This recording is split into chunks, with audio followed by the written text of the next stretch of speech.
Hello, everyone, and welcome to the latest installment of my Changing Lives um, series that I try to go live every Friday with a different guest and just explore topics related to mental health and spiritual health. And pretty much everything in life somehow affects our mental health or spiritual well being or sense of our beliefs that get challenged. So I'm open to a wide variety of guests. And so if you happen to be tuning in and think you would like to do a live with me, by all means, DM me on Substack and we can explore that. Um, my name's Wendy Gordon. For those who don't know, my Substack is Changing Lives. I have been publishing weekly since 2022, and a lot has changed on Substack during that time and in my own life.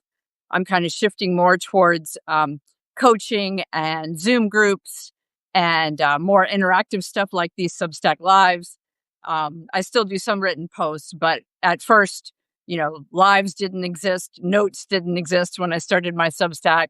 And I've learned that even though I'm an introvert, I just love face to face conversations more so than, one way writing and just comments later. Um, and I write about mental health and spirituality. I am a former pastor who whose beliefs were basically too broad to stay within Christianity. Um, and so I write and talk about deconstruction, and I coach people who are, questioning their former beliefs, or they've already rejected them, but their families still believe the old stuff and think they're going to hell, and there's all that drama. Um, so that's my work in a nutshell, coaching and mental health support groups. I'm a trained NAMI, which is National Alliance for Mental Illness, um, peer group facilitator. And I'm just passionate about sharing my story of recovering from really severe depression to give other people hope and know that, you can get better no matter how unlikely or impossible that seems. I was convinced that there was no hope and my life would only get worse. And I was broken beyond repair was one phrase that I used, all of those things. And here I am now, very much glad to be alive and doing better and helping other people do better. So hang in there if you're struggling these days and know that a lot of people are and there's help available. And with that, I'm going to invite Liz to introduce herself and her Substack. Mhm. Thank you so much, Wendy. I'm really excited to be here. I'm excited to see people joining live. It's been forever since I've done something live. So thank you all for hopping on here in the middle of your day or whatever time of your day it is. So my name is Liz Medford. I'm really happy to be here. I write the Substack Liz Explores, which is on Substack at lizexplores.com. So I share raw and relatable stories from my life about infertility, mental health, and adventure. And the way those things are connected, I guess what I've been writing about lately is that in the last 2 years, I've driven about 30,000 miles in my camper van from the Arctic Circle in Alaska to the southern tip of the Baja Peninsula in Mexico. And those trips were motivated by grief at infertility and 5 miscarriages and 2 failed adoptions, and trying to figure out what to do with my life, and what my next steps would be, and really um, trying to, I guess, do something with my life in the meantime that I wouldn't be able to do if I had children. So yeah, I just decided to buy a 1999 road trek camper van and take off with my 2 dogs. And my husband did fly out to visit me in several locations, so he got to join in. But most of the travel was solo and doing a lot of soul searching and yeah, and just kind of figuring out what comes next after infertility. So that's what I'm doing with my life. That's what I write about, and really managing my mental health through the whole journey as well. Because, like you, I've struggled with my mental health since well, since puberty, basically, and, perimenopause has been no joke, which I think I've been going through since my mid-30s, and I'm 45 now, so learning a lot about that transition as well. So, yeah, I'm just really happy to be here and explore whatever we explore together today. Wonderful. And since you mentioned perimenopause, I will say I'm 56, so I'm postmenopausal, I guess you'd say. But I was Lucky unprepared you. for the reality that like things like hot flashes don't just happen like during the year or so you're going through. Actually, the menopause they can last, ongoing, and mine have. So that has not been fun, but it's reality. Um, and yeah, there are a lot of adjustments to be made. Although I will say it's also quite nice to not have to deal every month with all of the inconveniences, let's just say, that come with having a monthly menstrual cycle. And I'll leave it at that. Um, and I am eager to talk about having children, infertility versus I'm 56 now. I never had children. My husband and I have been happily married since 1991. So that was not the reason that I didn't have children. Um, there was a few years, let's say, where we thought we wanted children and tried, and it didn't happen. But we had some testing done, and there was no medical cause why we couldn't get pregnant. But nevertheless, for like 20 years, we didn't use birth control, and I never got pregnant. So, um, Yeah. I, and for a while we did use it because I definitely did not want to be pregnant too. And now at age 56, I'm very glad that we ended up never having children. And all of my siblings have multiple children and are glad they did, of course. So I'm the outlier in the family. I'm the oldest of six kids. And so I was also the first to get married, and there was all the pressure on, giving the first grandchild and just society in general. Like every Mother's Day was a nightmare. And in other days too, always being asked, when are you going to start a family? Like if that's what you're supposed to do when a man and a woman get married. The purpose of your woman's life apparently is to bear children.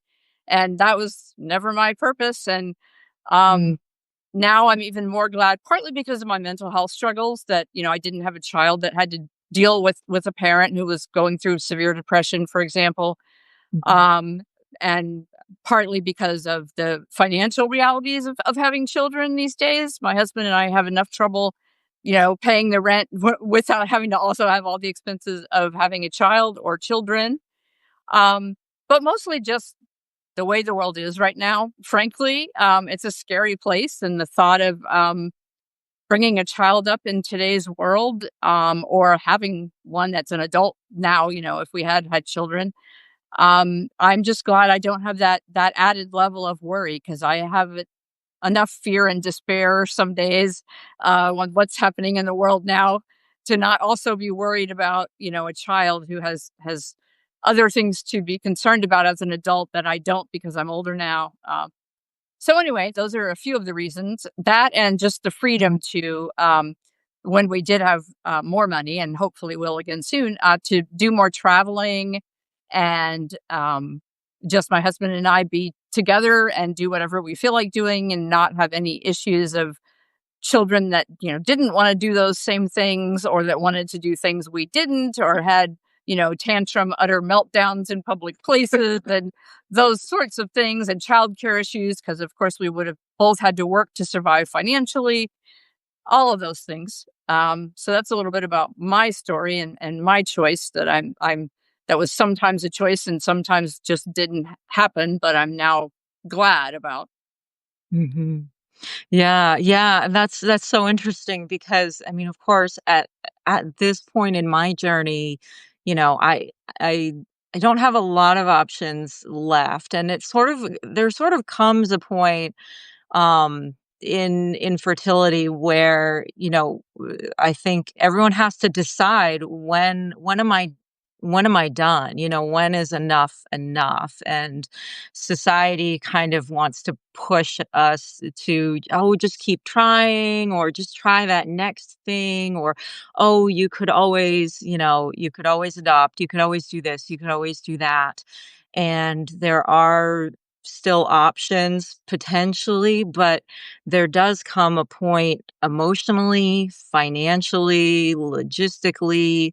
For me, I think my age is also becoming a factor, and just the point that I'm at in my life and where my friends are, where, their children are now teenagers and, going to be getting ready to be empty nesters not too long from now, where things just kind of shift. So I've been exploring in my writing most recently, like what would that look like for me to accept childlessness as an option. And I'm not completely there yet. I haven't 100% said that that's the choice, because we do we have gotten our relicensing as foster parents. We still have the possibility there of adopting a child through foster care if that's a possibility for us, or things like that. But um,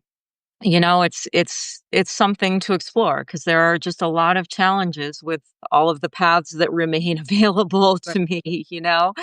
And and all of the things that you mentioned are valid, very, very valid reasons to remain childless, or child free by choice. And I think it's hard to know for somebody like me, who's always pictured myself with a family or always wanted children. Like, when have I kind of crossed that line, or when have I reached that point emotionally where I can kind of accept that. And I've been in this process too of building this life for myself, where I can have these adventures, where I can do these other things. And granted, that is a life that, if I were lucky enough to have a family, that I would also want to involve my children in. So it's not really like an either or. I think whether I had kids or not, I would want to be pursuing the same kind of lifestyle. It would certainly be harder Right. with little ones in tow.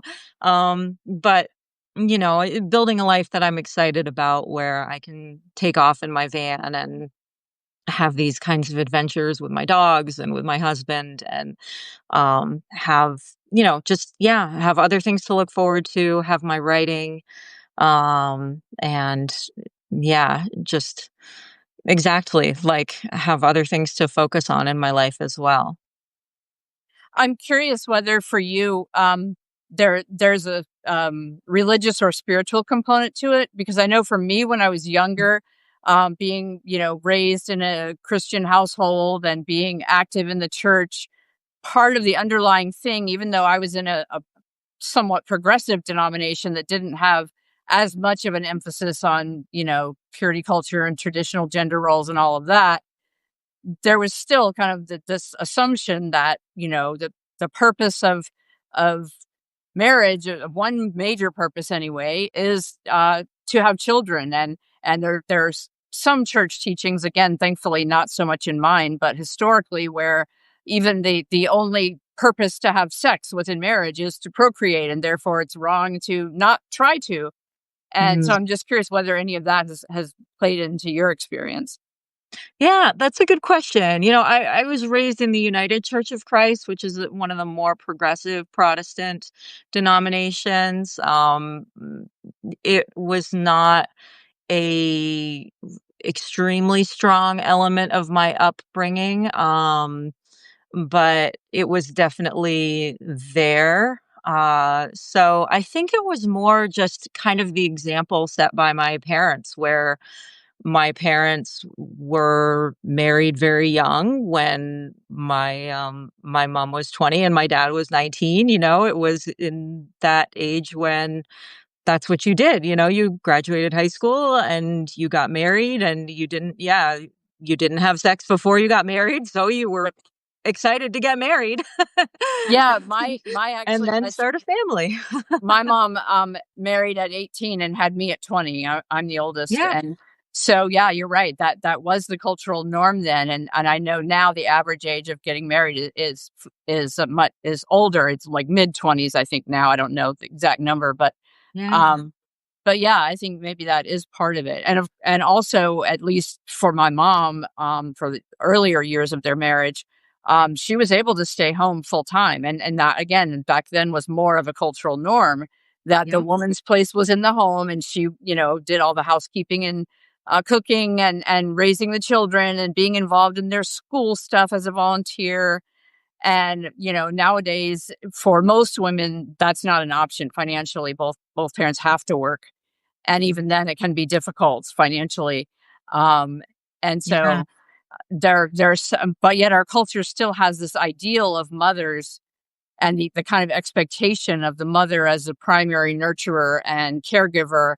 Um, I have a friend of my husband and I's friend who y gets so infuriated because whenever he would be, like, out at the park with his daughter when his kids were younger, some people would comment to him, "Oh, it's so nice that you're babysitting, giving your wife a break," or something like that. He's like, "I'm not babysitting. This is my child. Hello." Right. Right. Yeah, it's nice that that is shifting in, in my generation and younger generations, but yeah, I mean, for me too, my mom was a stay-at-home mom and a homemaker and worked herself to the bone in that role, really, and, it's interesting because I know you and I share some of those perfectionist overachiever tendencies too. And so when I think about my mom, I know that's I think of that too because she was very very much keeping the perfect home and the perfect family and all of that. And that's how very much how I was raised. So certainly the idea of having a family, it was always there. That's just what you do. Absolutely. Yeah, I'm the oldest of 6 children, and so, yeah, I don't know how my mom did it. I truly don't. I mean, I think for me, even having 1 child might have been overwhelming, but to have 6 is just, like, beyond me to comprehend. And, Wow. so, like, my youngest sister is 15 years younger than I am, Wow. um, and so, like, when Steve and I got married in 1991, she was 7 years old. And of course, now she's an adult and has children of her own and is a teacher. But yeah, it's just so interesting, and so overwhelming to me to think, like, how did my mom even manage that? And of course, women didn't really get credit, for all the work they did at home. Of course, not only did they not get paid, but it wasn't just, society claimed to value it and yet really didn't seem to, um, in terms of recognizing it as having financial value or being on a equal par contribution wise with the husbands being out working, earning money. Yeah, yeah, So it absolutely. is good that that's shifting, and that it's becoming more socially acceptable also for husbands to be the ones who stay at home, and for those fortunate enough for that to be financially possible. There's not the same level of mocking and stigma that there was. Although there's the cultural backlash now of kind of trying to get back to those traditional gender roles where women were submissive and silent and we knew our place, right? But uh, Yeah, well, yeah, that is a whole thing now. It's interesting to see.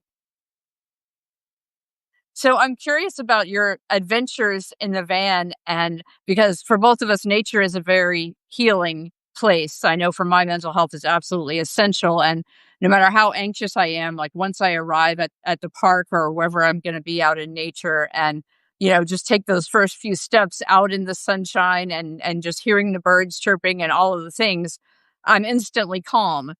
And I'm also fully present in the moment in a way that I'm not normally, because I'm just kind of awestruck watching a great blue heron or seeing the bunny rabbits chase each other or whatever it might be, or just the sunset or Mhm.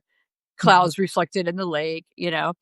But I also know that you, unlike me, have climbed many mountains literally and done extensive hiking. And um, I hate cold weather, so even if I wanted to physically climb a mountain, I wouldn't do it just because of how cold it would be at the top.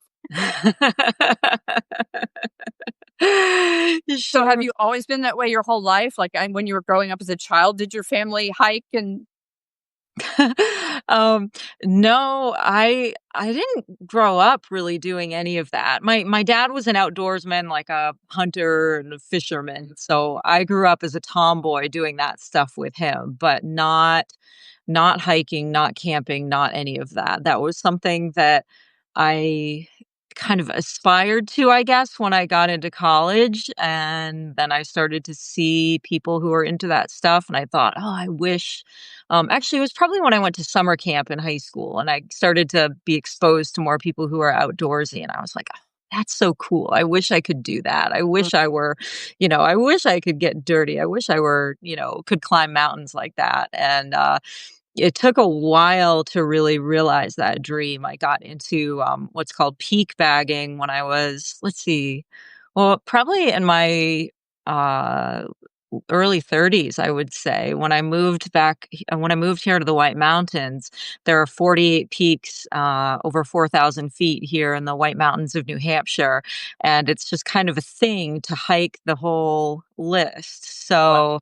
So, to bag the peaks, they say. So, I just started out and made my way through the whole list, and you get a patch. Like, there's an awards ceremony that the Appalachian Mountain Club has every year, and you get a patch and a scroll if you hike the list. Well, then you get through that list and there's like more lists. Of course, So you right. get another patch if you hike them all in winter. So then I went and I did that. That's a lot. That's a lot more skill, a lot more risk, a lot more planning and gear and all of that. And then there's the 67 4,000-foot peaks in New England. And then there's the 100 highest peaks in New England. So I ended up doing the 100 highest peaks in New England twice because I did them all regular season. I did them all in winter. And I backpacked 750 miles of the Appalachian Trail. And so yeah, I ended up doing quite a lot of hiking. I did the 4,000 footers I'm looking down at one of my dogs is just passed out on a rug right next to me. So I've done the 4,000 footers with both of my dogs. They each got the patch and the scroll. So, Oh. So it was yeah. just you and your 2 dogs, or did you have a group with you, or Mostly just me and a dog. Yeah, each dog did it individually because I had Baxter okay. first, and then I got Lainey a few years ago. And then, yeah, so I I joke, so there's this other list, called the grid, and it's if you hike all 48 4,000 footers in all 12 months of the calendar year, and I'm, like, halfway to a grid. I don't know, it's 576 peaks, so I have about half of whatever that is, and I joke, like, if I do a round of the 4,000 footers with every dog and with every husband that I have, then I'll eventually make my way to a grid. That's what I've done so far. I've got like 6 rounds, so Wow. That's pretty impressive. but Uh, yeah, were but you always anyways. an animal lover as a child? Because I know for me, I was a tomboy in the sense that, other girls would go, "Ooh," and be grossed out by bugs, and I would be the one having the caterpillar crawling up my arm and reaching Oh, in to yeah. hold the toad and, all the things, I always loved animals. Yes, yeah, I love animals. I unfortunately was allergic to cats, and my sister was allergic to dogs, so we didn't Oh. have furry animals Mhm. growing up, but I had various lizards and turtles for pets, some fish, stuff like that. So a lot of reptiles in our Mhm. house. Yeah, yeah. So yeah, anyways, I've always enjoyed the outdoors as a kid, I was climbing trees and stuff like that. But yeah, lately, I mean, as far as traveling in the van, I've just loved I've kind of mellowed out as far as my hiking goes and, retired from peak bagging for now, I guess, because it becomes like a perfectionist driven thing, right? It's Right. like I've gotta get at the next peak. I've gotta finish the list. I've gotta get the next list. And I realized I was just like, I actually kind of got to the point where I got really all the lists I wanted. And I was like, okay, all right, I can like go hike something Yeah. somewhere else now, finally. So now I'm enjoying, traveling in the van, going to the national parks and doing some of going to some of the beautiful places and just doing some easier hikes out there. And I just love what I love most about van life and being in the van is just just waking up and having the windows open and just hearing whatever the sounds of the birds, the sound of the ocean, because a lot of times I'm camped, I'm just parked right next to the ocean if I'm near the coast, the sounds of a river, a piece of writing that I'll have coming out shortly. I have it written and edited. I just have to get it posted. Is talking about be camping next to a river and next to the ocean, which were my past 2 weekends, basically. So Oh, nice. Yeah. yeah, so I talk about waking up to that sound, and yeah, and just I can even just walk out to my van. I mean, I'm in my house now. I've been home for a few months since my last big trip to Baja, and I can just walk out in the driveway and sit on the edge of my bed in the van, and I just feel my whole body relax, just being in that vehicle and that much closer, I guess, to the outdoors, and simplifying my life into that small space, and into what I can carry on those 4 wheels. Yeah, there's a part of me that's really envious of that, and then there's another part saying, "Yeah, but I wouldn't wanna go that long without, an indoor bathroom or air conditioning or, the Oh. creature comforts I'm used to having." Oh, but I have, both of those, actually. My van has I have a bathroom, I have a toilet, I have a shower, I have an air conditioner, although I have to be plugged in to run it, or I have to be running my generator. I Yeah, have, that's I have a kitchen with a sink and a little refrigerator, and I have a king-sized bed. wow, Um so this is not the van I was picturing. This actually sounds more like my kind Yeah. of van. Yeah. So yeah, I mean it's like a 15 passenger van. I mean it's a 99 Dodge Ram van. Like that's the chassis, and then the Road Trek company built onto it a little miniature RV basically. So it's what 26 years old now, but it's got all the creature comforts. It's just, you've got to dump the black tank and the gray tank and fill the water tank, and I got to deal with Yeah. that every few days, but make sure I have a place to do all those things, but it's a lot of work, but yeah, I'm styling in that vehicle. What I think I would do if I could is to, permanently live in undersea and be a mermaid, and have my husband and I lived, in Hawaii for, Maui for a decade and then, Oahu for 5 years. And it was because we took our first vacation to Maui and absolute for our 10th anniversary, and we absolutely loved it and the whole spiritual vibe of the place, but mostly the snorkeling and just the undersea world.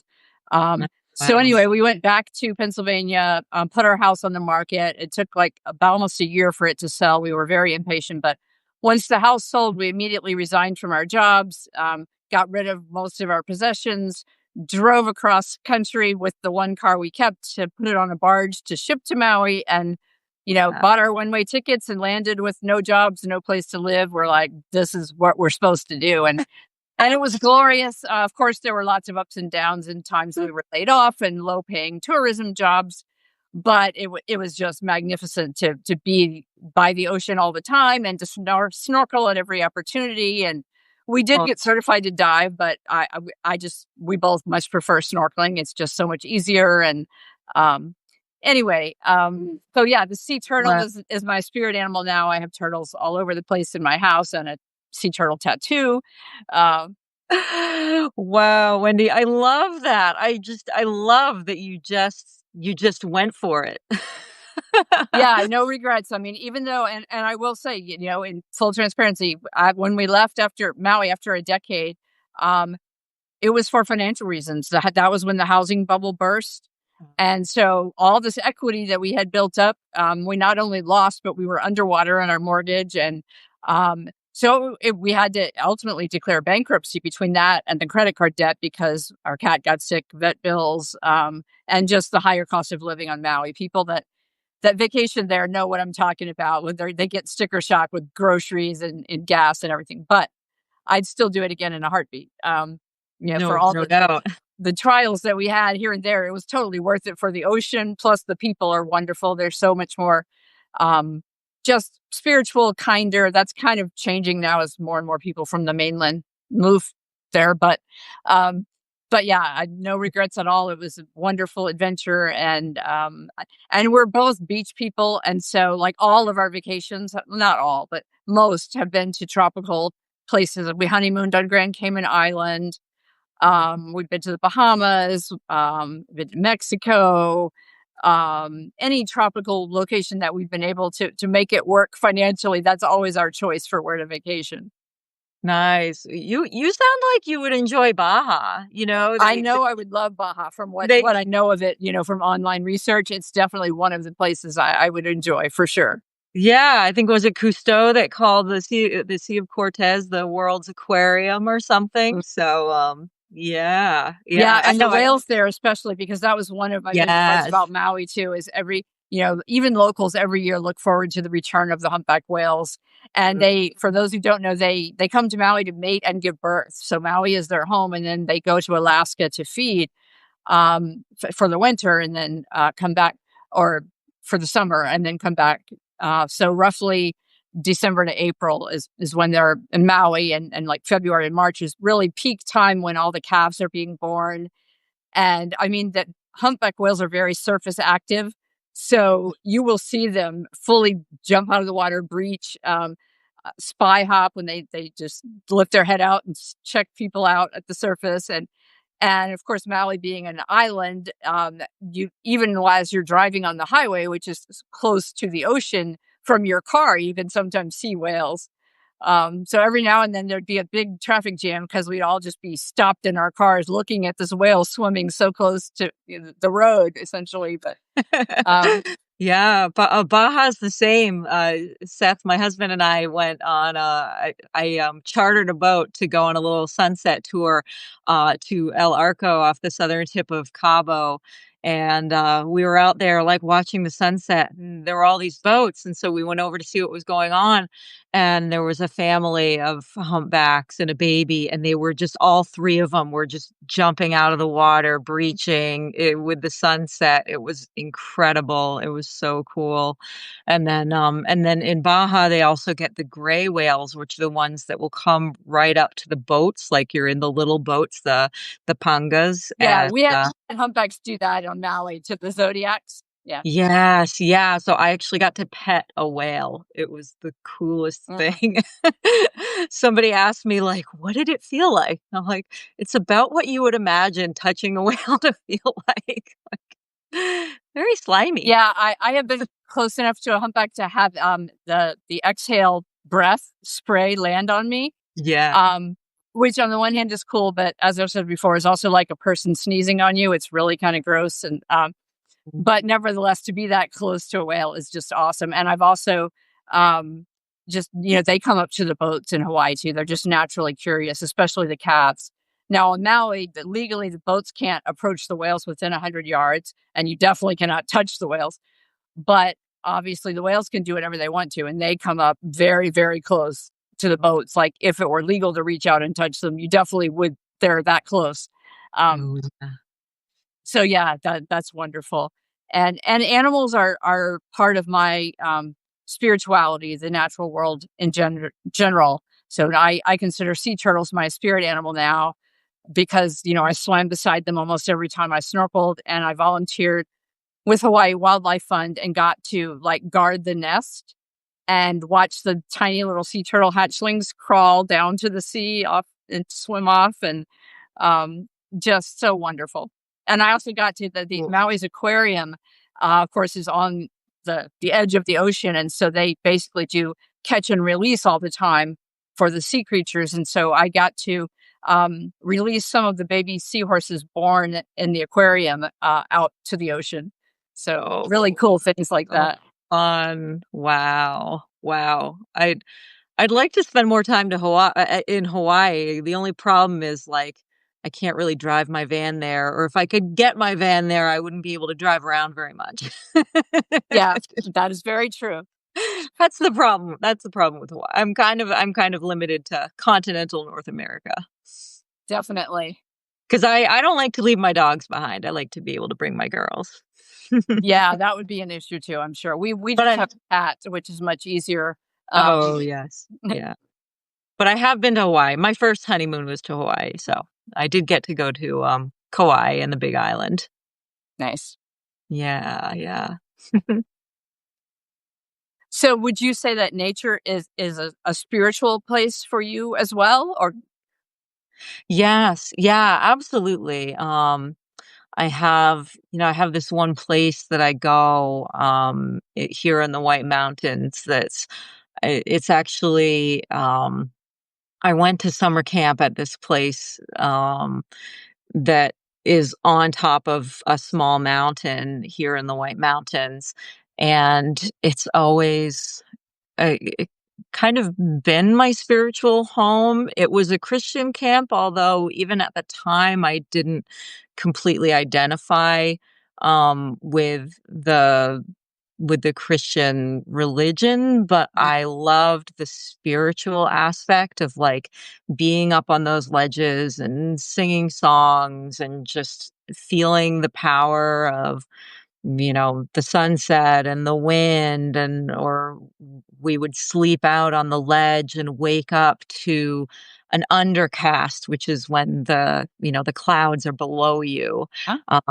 which is really an amazing experience. So yeah, that's kind of a very spiritual place for me that I return to when I'm home. And then of course, like when I'm out traveling and I've had the opportunity, to visit a lot of the national parks. I don't know, I haven't even really kept count, but I know that on this most recent trip on my way to Baja and back, I stopped at 15 different national parks and or like national monuments and national preserves on my way to and from Baja. So a lot of those places are, you know, so spiritual. I mean, John Muir used to talk about, Yosemite being greater than any of the cathedrals of man. And I always enjoyed his readings because I related to that as well, that for me was where I felt closest to, the universe and whatever it is, whatever force guides us. Yeah, same for me. And even though in my former career I was a pastor, I wrote an article titled something about nature's cathedrals are greater than any other, or something along those lines. Mm. Um, and you know, most of my, not that I never had spiritual experiences in church, of course I did, obviously, or I wouldn't have become a pastor, right? But it's just at a deeper experiential level of feeling that connectedness and being in communion with God versus just like talking about God. Or Mhm. it's just, yeah, there's no substitute for me for being out in the natural world. And I used to um be more of the opinion that g- belonging to a church or any faith community was essential, that none of us could really go it alone. Spiritually we needed each other, especially like when I'm down, to know that someone else is praying for me or whatever. But now that's really evolved for me too, because of just my own personal experience and all others that I've worked with of different faiths or no faith, sharing our spiritual experiences.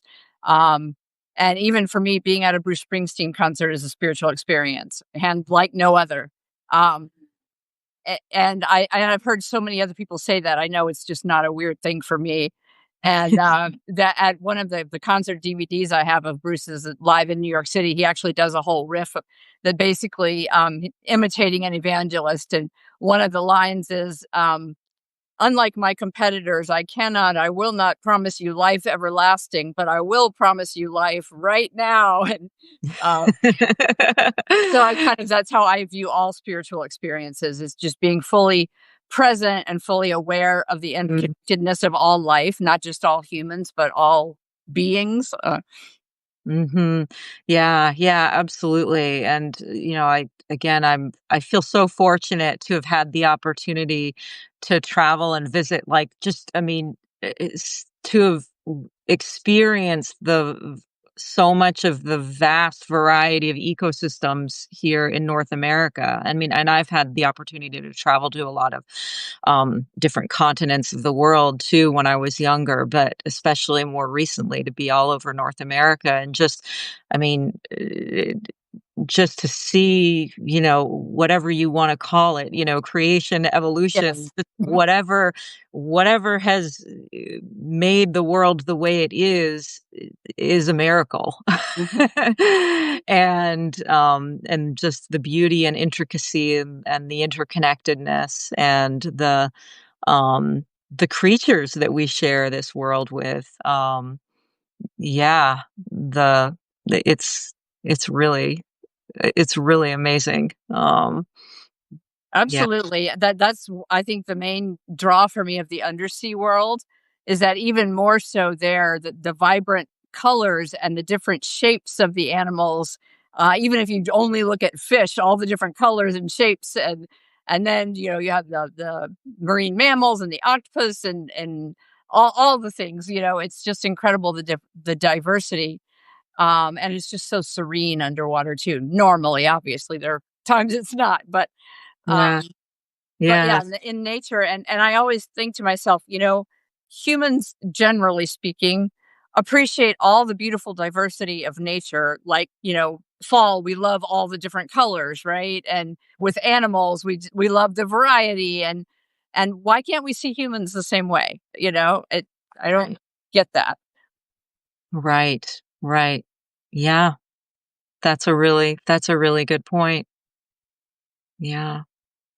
So I'm curious, in all of the since you have done so much travel, is there one place that stands out as your favorite that that you would go back to again and again, more so than all the other places? Ooh. That's a tough one. I did really love Alaska and the Yukon, and I've been jonesing to get back up that way just because the scale of the landscape, like driving the Alcan Highway, the Alaska Canada Highway up through the Yukon, and just the scale of the wilderness. And there's one road that was built um during World War II, basically, to, transport stuff, I guess, in the event of whatever may happen on that front.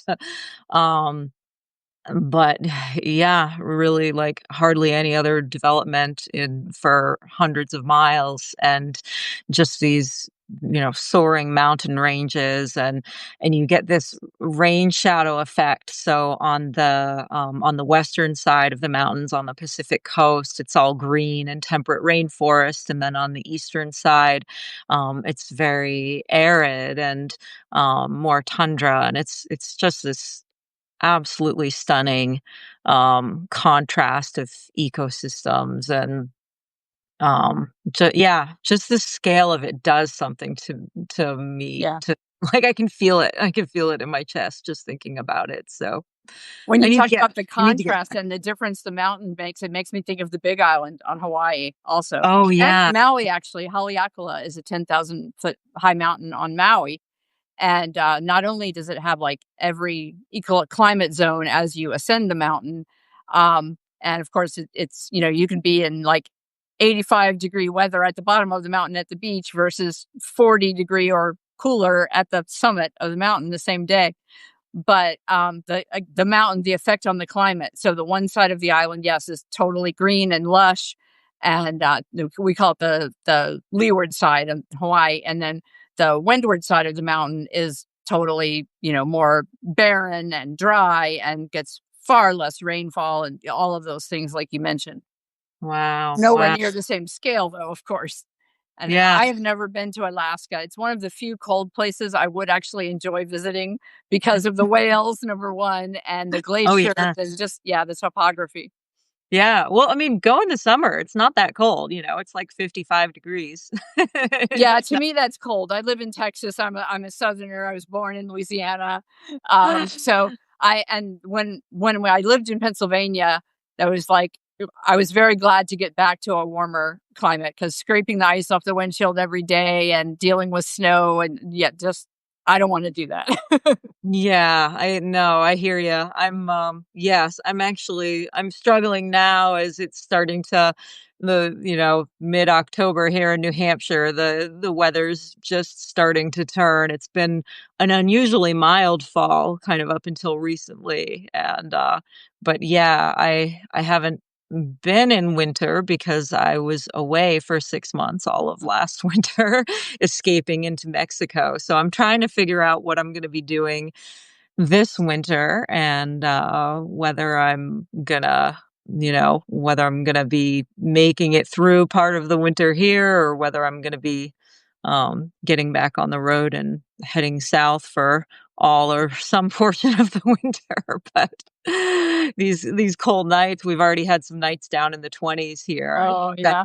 Seth and I just winterized the van the other night, like, I made him show me how to do it all again in case I do get back on the road and have to de-winterize and re-winterize, and because there's all these Right. steps you have to do, to get all the water out of all the pipes and everything so that the pipes don't freeze. So, Mhm.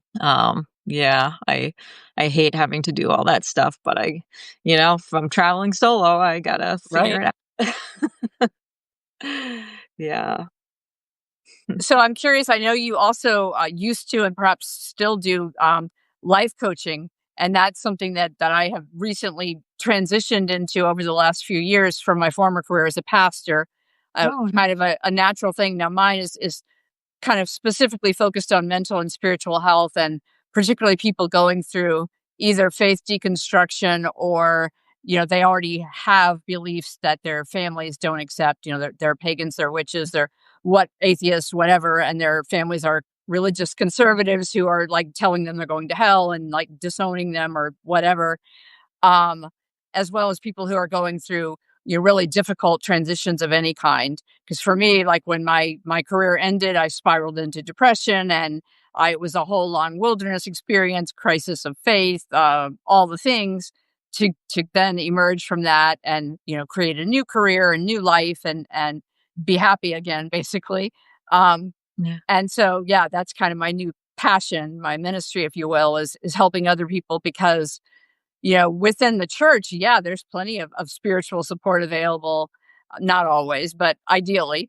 But for people who have left the church or who never wanted anything to do with the church for understandable reasons, um, our society as a whole doesn't talk that much about spirituality. And it's a space where some try to be gurus that manipulate people and this external authority that's going to teach you exactly what to believe and do so you'll have this calm serene life, and that's just not who I am or how I operate. I'm always about, no, I teach you to find and trust your own answers. You actually already have the answers you seek. And I want you to trust your inner compass, not other people's directions, including mine.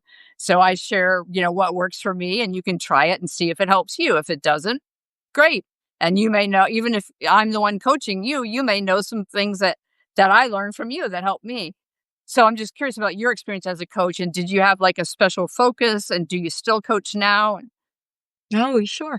Yeah, so I became certified as a life coach through the Coaches Training Institute, and I was active with coaching for about 5 years from 2018 to 2023. I still carry my certification, so I'm certified through CTI, Positive Intelligence. I have experience with internal family systems, parts I work. love IFS. I IFS, my is favorite of every. great, and also with the Enneagram. So, I'm trying to think. I feel like there's something else I'm forgetting, but yeah. So my coaching would integrate kind of these all of these different models to help people understand and work with these different parts of themselves. And I mainly worked with folks who struggled with perfectionism, people pleasing, procrastination, things like that for a period of time.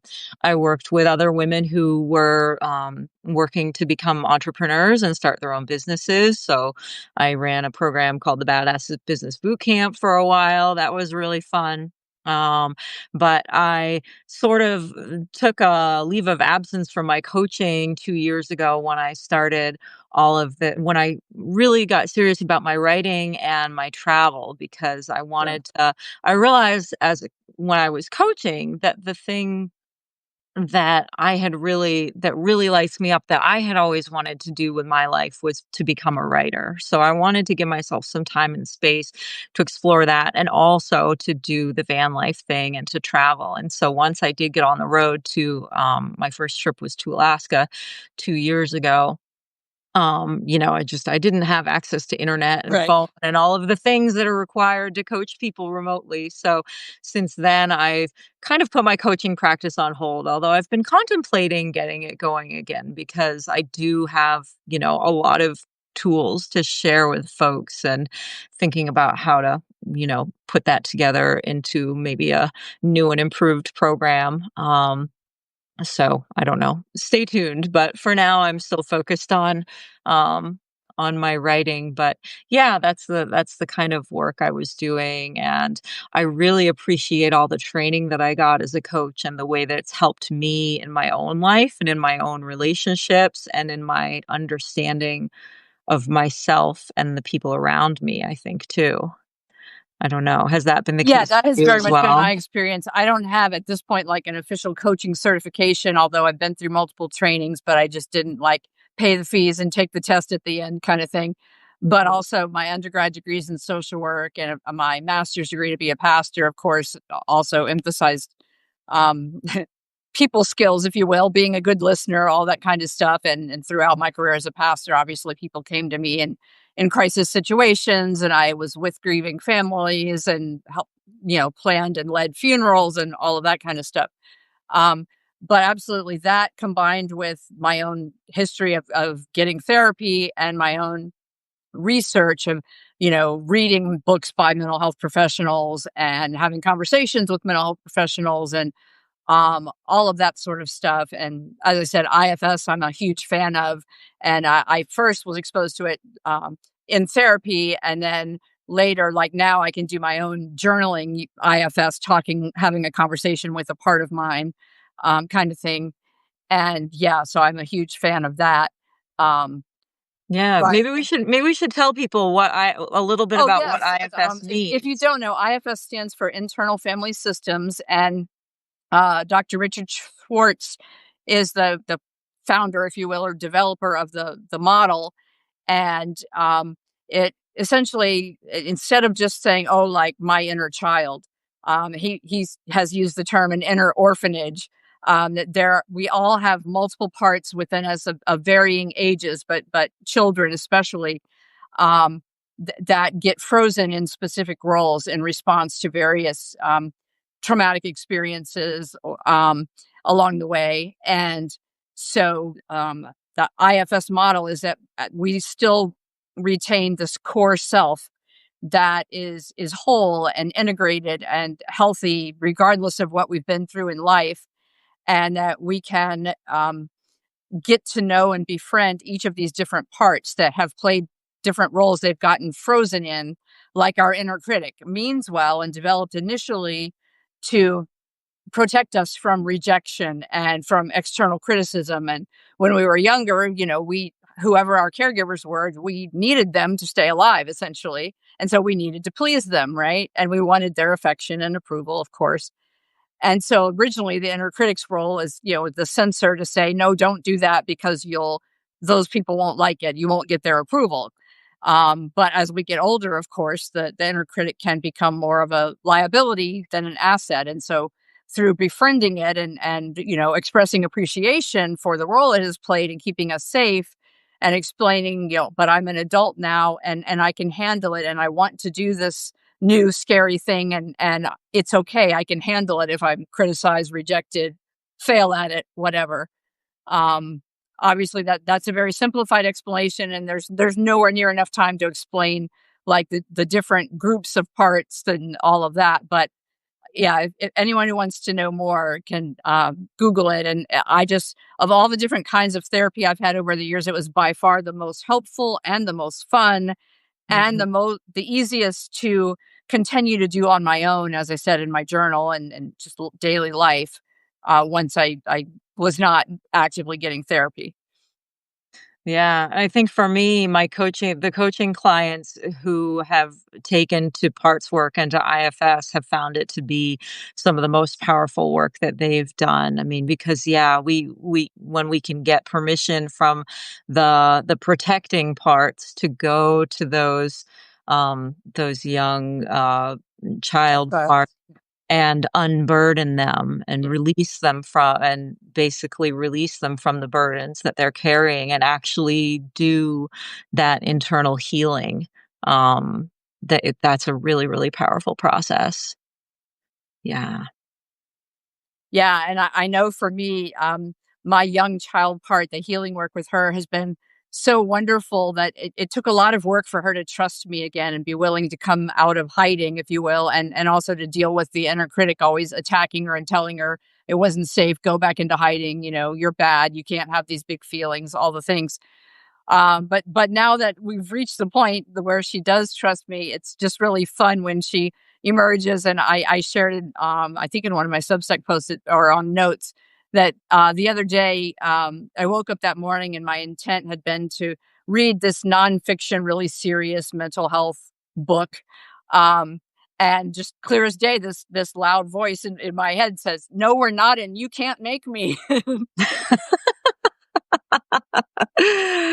I love it. I love it. Yeah. I mean, so yeah, so folks basically it's just like listening to those different parts of you. Like we're always saying, "Oh, well, part of me wants this and a part of me wants that." That's basically all parts work is like start paying attention to those quote unquote parts and those voices and who are they? Like start to understand them and maybe like ask them about themselves. Yeah, actually have a conversation, a dialogue, and be curious instead of critical. Be accepting Yeah. even of the inner critic, and yeah, it's really been life changing. And I can't say enough good things about it. Basically, and he's written books now too. One of them, No Bad Parts, might be a good Yes. one to start with, to just kind of like that he explains all the different parts and how it works, and it includes exercises you can do. Um, Although I will say, for a lot of people, like initially getting into the work really needs to be done with a therapist, um, because the parts aren't going to feel safe, and you could get overwhelmed easily, and having kind of that objective other person to help you explore, okay, what part is this that's emerging, and can we, like my therapist would say, can you ask this part to wait in the waiting room while we talk to Right. this part, kind of stuff. But Right. yeah, it's been great. Yeah. Yeah. Oh, wonderful. Well, we are almost at the end of the hour. I always say I could keep talking for hours more. All of my guests are just such fascinating people, and I love learning more about you and your work and your travels, especially. Mhm. Um, any closing thoughts that you want to leave people with? Oh gosh, I'm just really grateful that we've had so many folks join us live and to stick with us through our whole chat here. And gosh, I'm just grateful to get to know you, Wendy, and hope that this will be the first of many conversations that we'll have on Substack. Likewise, one question I do try to ask everyone, but frequently forget, is if you could go back and tell your younger self, either as a child or just a younger adult who is that perfectionist, that overachiever, etc., or what would you say to your younger self that your wiser self knows now? Oh gosh. That's a tough one. I mean, I think I would just tell her that everything's going to be okay. Everything is going to be okay. Yeah. Yeah, and for me, it would be, um, you don't need other people's approval as much as you think you do. You are a good person regardless of who tells you you're not, basically. Yes, that is so important. That is so very important. Well, thank you again. And as I said at the beginning, I usually do these lives every Friday at 2 p.m. Central. So if you're watching and thinking, oh, I think it'd be fun to have a conversation like this, DM me on Substack and, we'll explore it further. All of them are basically tied to sharing our personal stories, our mental health challenges and spiritual challenges, and or the practices that help us now reconnect with our authentic selves and live happier, healthier lives, basically. Um, so thank you again, Liz. It's been a great conversation, and safe travels wherever and whenever you may be on your next adventure. Um, Yes, thank you so much, Wendy, and, yeah, same to you, and, we'll hopefully chat again soon. Sounds good. Bye, everyone. Thanks for tuning in, or if you're catching the recording later, for watching. Uh, bye. Thanks, everyone. Bye-bye.